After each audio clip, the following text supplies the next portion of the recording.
a wonderful immune discussion today. I'm Dr. Nadia from Maplebrook Chiropractic, and today I have Ashley Hendrickson, which you might recognize her from our last talk, which we did about detox. And she's a board certified health coach, and she has lots of experience when it comes to nutrition, eating healthy, and she's got a lot of good tips and ideas for us when it comes to boosting our immune system, which we all know is so important right now.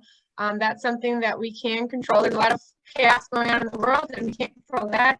But what we can control right now is boosting our immune system, especially as we head into this flu season.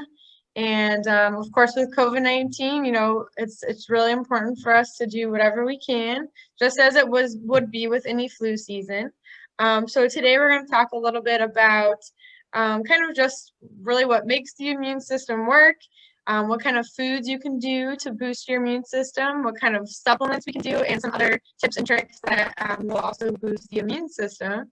So as we go along, you can also answer or ask questions, and we'll try to get to those. I'll try to check those as we're live. But let's start by talking. I think let's just go a little bit of basic for everyone so that we know kind of what organs make up the immune system. So I'm going to rattle them off real quick just so you can kind of mentally picture what organs make up our immune system. So our lymph nodes are all over our body, and those are little places where we have different ways where we can fight off different viruses. We have our tonsils, which all of you probably would recognize, and a lot of people end up getting those tonsils removed. We have the thymus gland that sits in our chest cavity. And then a big one is actually our digestive system. And a lot of people might not realize how important that is to your immune system, as well as our skin and our bone marrow and our spleen. So those are kind of all the different organs of the immune system. I don't know if I missed any, but I just wanted to give you guys a good visualization of kind of what makes up our immune system and what we're talking about when we actually say our immune system. So that's just kind of a little intro. But let's go ahead and get started because everyone wants to know what we can do to boost our immune system. So Ashley, tell us what you kind of think is a great way to start. Maybe let's start with foods that might be a great way to boost our immune system, and kind of we'll go through, you know, the basics of where we can find vitamin C, zinc, and all of those wonderful nutrients. Yeah, so there are lots of food sources. Really, we're looking for the micronutrients to keep the immune system healthy. A lot of times, I know everyone probably has had a bowl of chicken noodle soup when they're coming down with a cold or the flu. And that really actually does have a lot of healing properties in it, because one of the strongest antivirals out there in terms of a food source is garlic, raw garlic. And a lot of people use that as a seasoning in their soups. So drinking a lot of those broths that have garlic and even onions or leek also are nice antiviral food sources. Other food sources that are good for boosting the immune system are things that are going to give you good sources of vitamin D, like using fatty fish and salmon, for example, or egg yolk. Of course, vitamin D we can get from being out in the sun, but we're heading into that time of year where we're not going to see that for a while. So that's a really important thing to take into consideration when you're thinking about how to keep your immune system healthy. Other foods, I think, that are really maybe things that people don't think too much about, like we all think about vitamin C and orange juice and you know, the typical sources of vitamin C, but people don't often think about zinc, which is a really important component of keeping our immune system healthy. You mentioned the digestive system. Zinc actually helps to rebuild the tight junctions in the intestines. So it is actually our first line defense against any invader. And food sources for zinc can actually be really easy to come by these days, because pumpkin seeds is a great source of zinc, and most of us are carving and roasting those right about now. So don't toss them out this year, guys. Roast them, try to eat them if they're not good to you that way. There's plenty of places to go find roasted shelled pumpkin seeds, but that's a nice way to get some good zinc in your diet. Seafood and lentils are other nice sources of zinc.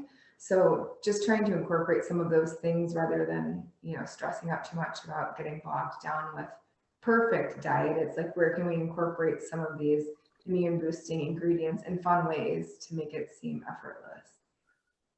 Yeah, I love like oysters, crab, lobster, you know, a lot of those All the shellfish. fancy seafoods. Those are really good. And of course, pumpkin seeds are fun. You can kind of sprinkle just some sea salt, or you can kind of make them taste however you want. That's the fun of it. Yeah, it is. Or throw them on salads or into, pasta dishes, or on top of really anything. It's easy to kind of sprinkle those into your smoothies. Pretty versatile. Yeah. And then I think bone broth is still, I think people are still talking about that, and just like, you know, because you're getting some of that marrow when you cook the bones to make the bone broth. And it's kind of like the old saying of like heals like. So if we think of our bone marrow as part of our immune system, then when we have intake the bone marrow from, you know, an animal source, then that kind of helps to stimulate our own immune system as well. So. And you bring up a good point with like heals like, because liver is another great, although not too many people enjoy it. Liver is a great source of vitamin A, which is also essential for immune function and health. So getting some of those organ meats in, if you can stomach them, is a nice way to get some of those essential vitamins as well. But I agree, and the bone broth is a great tool across the board, because you're also getting collagen, which will help to heal up the gut, and you know how important that is. But usually you're gonna have garlic and onion in there too, so you're getting multiple benefits from that one food source. Yeah, for sure. Yeah, I think that's pretty good. I mean, I think other than that, we can just think of, you know, eating lots of vegetables and probiotics just to support our guts, which I guess we'll probably get into as well once we do the supplements. So maybe this is kind of a good segue to moving into the supplement portion. So like you said, everyone kind of knows about vitamin C, which I think is still important if you aren't somebody who eats a lot of citrus fruits. So if you know that you're not a big fruit eater, so it's still important for you to get your vitamin C. And there's some great sources of vitamin C out there. I don't know, I prefer like a liquid or powdered vitamin C, and you can just mix in with your water. And that way it's really easy to absorb. I'm sure I think they do have vitamin C tablets as well, but I kind of enjoy putting it into my water. Yeah, we do. So vitamin C is obviously an essential building block for the immune function. There are multiple forms of vitamin C. We have liquid forms, which are liposomal. If you don't know what that means, it basically is the delivery system, rather than swallowing something into the stomach and having to have your digestive system do the work of absorbing what you've taken. The liposomal is absorbed through the lining of the mouth. So you get a little bit of a benefit there, because it's more readily available to the body to use. So we do have that source available. We also do have a powdered form. It's called C+ BioFizz. This is pretty popular with kiddos because it sort of fizzes up like an orange soda. It's a really nice way to get some additional vitamin C, but there's also quercetin in there. So if you're someone who also deals with seasonal allergies, this can be a nice way to kind of combat that as well. And then, yeah, we do have tablet or capsule forms if someone prefers that method as well. Yeah. To get the vitamin C in. Good to know. And then vitamin D, of course, everyone kind of is starting to get their levels checked. So a lot of people kind of already seem to know nowadays if they have low vitamin D. And actually, I've heard too, like the more pigment you have in your skin tone. So if you're from somewhere in the Mediterranean, from all different, you know, climates where it's very warm, you need even more vitamin D. I've heard based on the pigment of your skin, and I think there was a correlation with COVID that had to do with different, you know, ethnicities being a little bit more susceptible to COVID, and I think they were trying to link that back to kind of the vitamin D. And I remember this was kind of early on, so I haven't followed up with any of those research studies, but I think they were showing some kind of correlation with low vitamin D in your skin tone. But for all of us who live in the Midwest, I mean, we all need vitamin D in the winter just because we don't get some sun, like you said. So our go-to is always that liquid vitamin D. And I always mention, you know, just to put one drop because we don't want to have an overabundance of vitamin D. I've had people before that squirt the whole thing in there. Yeah. So we don't want to do that by accident, but it lasts for a long time, and it's an easy way to get your vitamin D every day. Yeah, it is. That's actually the same one that I use with my kids because it's got a really kind of benign flavor to it. So we can throw it in their teas or smoothies and they don't taste or sense that it's there. There are, again, multiple forms of vitamin D. So there are capsules if that's what people should prefer. Just one thing to note, if you are looking at taking vitamin Ds, you do need to make sure you're taking it with a K. Anything that you're going to get from Dr. Nadia will have K included in it, but without K, your body can't really use vitamin D. So it's important to make sure if you are sourcing supplements on your own that you're looking for quality products that will contain that as well. And again, we have the liposomal, the liquid that she just held up, and tablets. Yeah, good point. You want to have that vitamin K so your body can recognize it and absorb it. Let's see. Next would be, I think, the zinc lozenges is kind of a new important thing that we all want to try to add in. So I always used to take, I remember my mom always used to make me take those zinc lozenges when I was little, like the Colby's brand ones. Yes, and I always hated the taste of them. But my mom always swore by zinc, so even to this day, it's kind of still a go-to that we don't want to forget about. And I believe that's had studies as well with COVID. But really, all these studies that they've done with COVID, they really apply across the board, right, to kind of all viruses and things that go around in the winter. So it's really nothing too new or special, but sometimes when everyone's concerned with COVID, you know, it kind of sticks in your mind, I guess. And so all these things that we're talking about too, as they've been used kind of to manage symptoms once people start feeling like they're getting sick. We also can use them preventatively. So we're getting into flu season now. This is a good time to maybe start prepping your body to support your immune system before you end up encountering any viruses that may be floating around out there these days, COVID included. But the zinc lozenges you mentioned, they are a new product for us. They contain 25 milligrams of zinc. They're really nice because although they're called lozenge, they're actually a chewable tablet. So they're great for kiddos because of the way that they're made. You can also break them in half. So if you need to microdose or titrate up or down, depending on your current condition or situation or age, height, weight, they're a really versatile product, but they also contain elderberry extract, which is a great antiviral as well.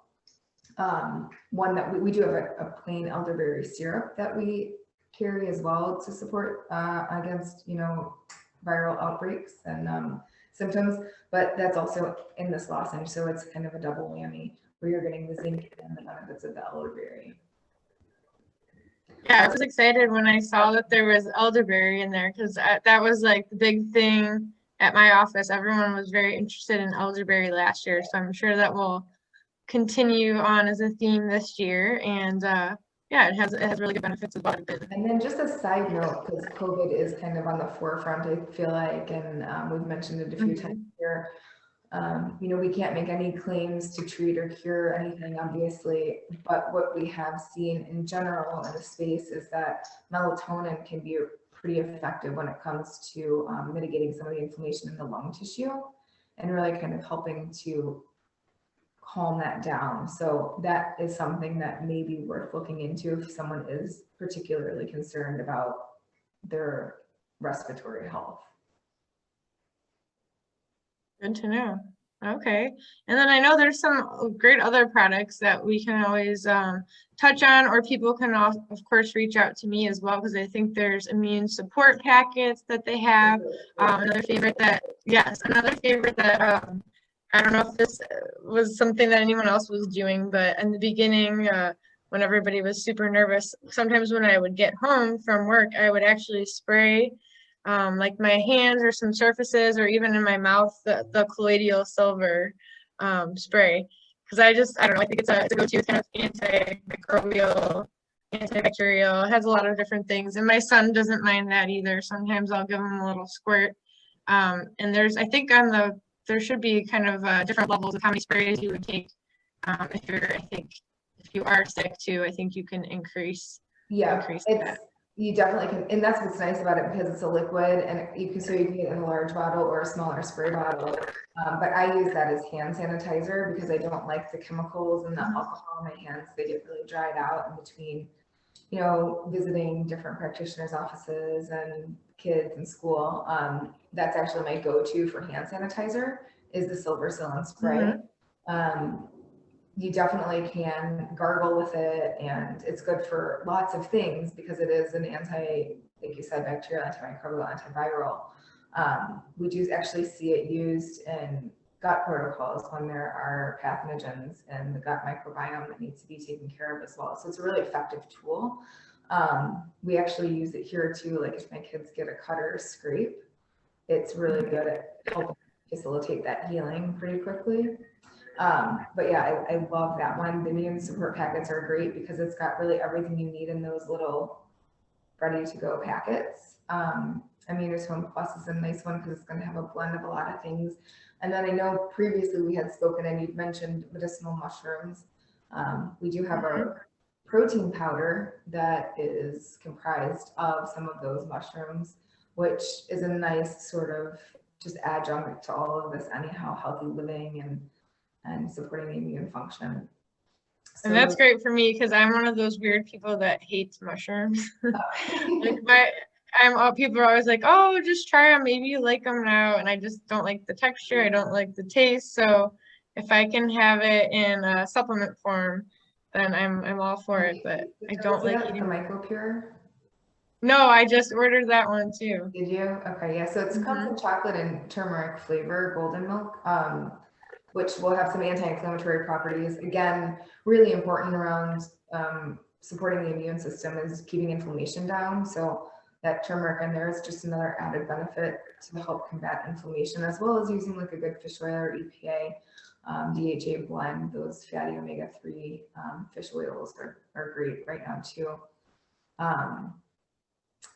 What else did we need to talk about? Probably lifestyle. Yeah. Things you can do to help mitigate the stress. So anytime your body's stressed, your immune system has less capacity to fight off any potential threat. So obviously getting adequate sleep is super important. Harder to do as the holidays approach are things like avoiding sugar and alcohol. So avoiding is probably too strict of a suggestion, maybe more of limiting or reducing your sugar and alcohol intake. Again, those are extremely inflammatory substances that can really kind of suppress immune function if they're used in excess. Moderate exercise, but not overtraining, making sure you're just keeping a good barometer, I guess, on your stress level so that you're not overdoing it, because too much of a good thing sometimes can set us back a little ways. Yeah, but trying to incorporate a little bit of exercise every day, I think that helps improve your mood, your immune system, everything. So I know there's probably still tons of things online that we can all get back into, like we were doing in the beginning, back in March, online videos and this and that. So we'll have to probably lean on that more for the winter, but there's plenty of stuff out there as far as exercise goes. And then, of course, getting, like you said, adequate amounts of sleep. So sometimes that might mean putting away the social media and the phone. I'm sure a lot of you guys maybe watch The Social Dilemma. I don't know if you've heard of that one, but that's I've heard a lot of patients talking about that, and I started watching that, and it does really make you realize how much we spend, countless amount of time on our social media. So taking little pauses and breaks for that, we might find time to do other stuff and kind of keep ourselves in a healthier state of mind as well. Yes, I agree. There's a lot of time spent on screens, especially now, because so much of it, what we're doing is remote, and with the kids being, in hybrid or remote situations, screen time is a hard thing to cut back on. If you are on a screen a lot, something to think about maybe when it comes to sleep is using blue blockers.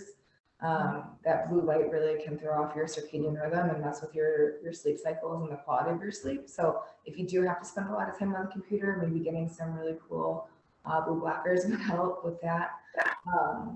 Staying hydrated is really important as well. So it's harder for me personally, and I found with most people when I was coaching in the wintertime to get enough water in because it's cold and we don't feel like we want to drink a ton of water maybe.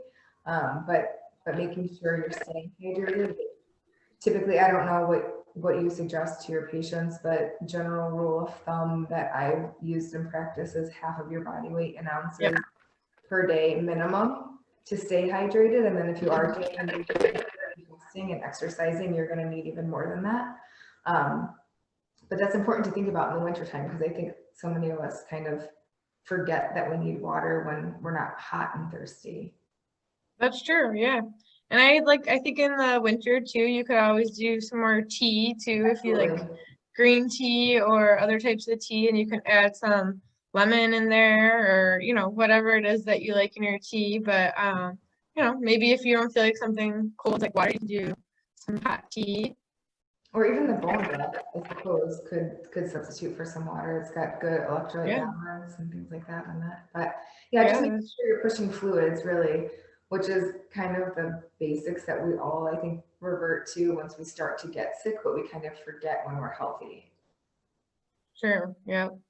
And speaking of water, there was the fun thing you could try if you've never tried before, which is when you're in the shower. You can actually take your nice warm shower, turn it cold for a little bit, then turn it back to hot, turn it back to cold, and repeat that a few times. And that will kind of create like a little detox effect and kind of get your blood flowing. And I assume it helps your immune system as well. So immune booster to do that hot cold treatment. It's tough. I cannot do it personally. I've tried so many times and I just can't handle the cold. Working on it, but yeah, it really does get the immune system kind of up and running. It's a really nice tool. It also helps you kind of feel really energized. But also an interesting thing that I learned last week or the week before from a fellow health coach in FDN is that a lot of times with stress, when we see the sympathetic response kind of dominant, and the holidays tend to bring that out, and most of us, especially if you're the mom in the crew taking care of the shopping and wrapping and cooking and all the things, anything that you can do to stimulate your vagal nerve will help to kind of shift you out of that sympathetic or stress response, fight or flight.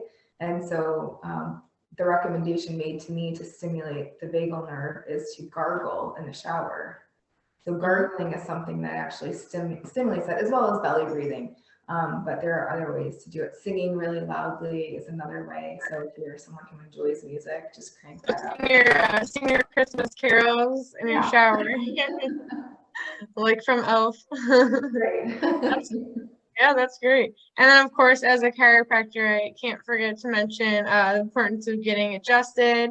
I actually do see a lot of patients in December, and sometimes I tell people that, and they're kind of surprised. They're like, "Oh, you're really that busy around the holidays?" And I said, "Yeah, that people are stressed, and they may or may not consciously realize it, but coming in kind of helps them to feel better, feel less stressed." And again, it does help boost your immune system as well. It kind of helps if your sinuses are clogged. We can do sinus type pressure release to get those sinuses going. And of course, you know, you can't forget your neti pot or the sinus rinse. We always have those samples in the office too for people to do those as well. Also, like my son was just in seeing our local chiropractor here, and he had fluid behind his ear, and we were able to have him adjusted. I'm a huge fan and supporter of chiropractic care. I have been for a long, long time. I grew up in the Quad Cities, so Palmer was my backyard. But any subluxation is another stress on the body, which then compromises your immune system's ability to really do what we need it to do. So getting your regular adjustments is super important to allow everything to move and work the way it's supposed to. And then with the neti pot too, if you do happen to get sick, I've had people sometimes use the silver cyllin for a nasal flush, which kind of gets in there and cleans stuff out, but it is not for the faint of heart. It stings a little bit if you've never.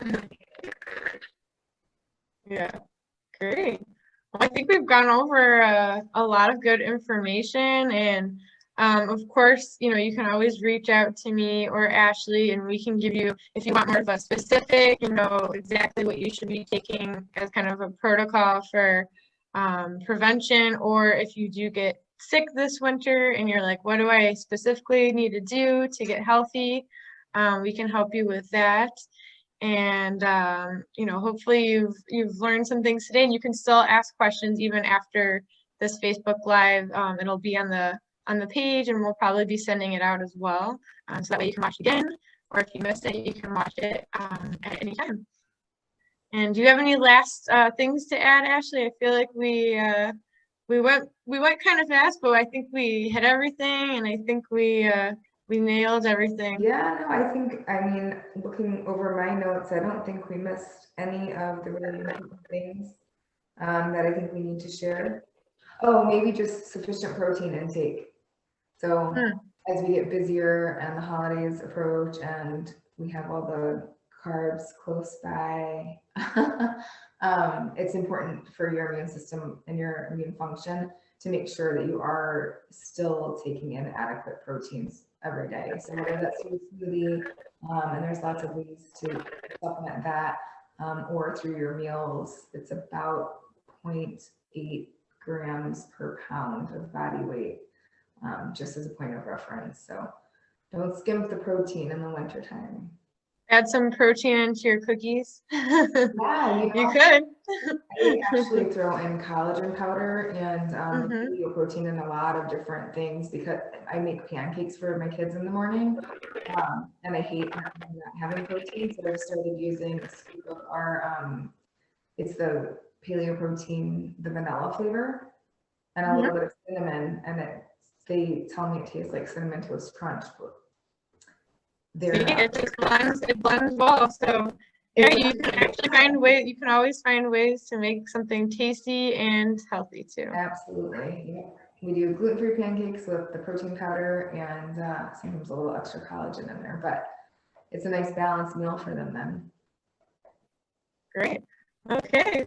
Well, I think that's it for today. So if you guys want to reach out, we can always set up another one of these talks. We love doing this. So just let us know if you have any questions, and we hope you all stay really healthy through the end of this year and beyond.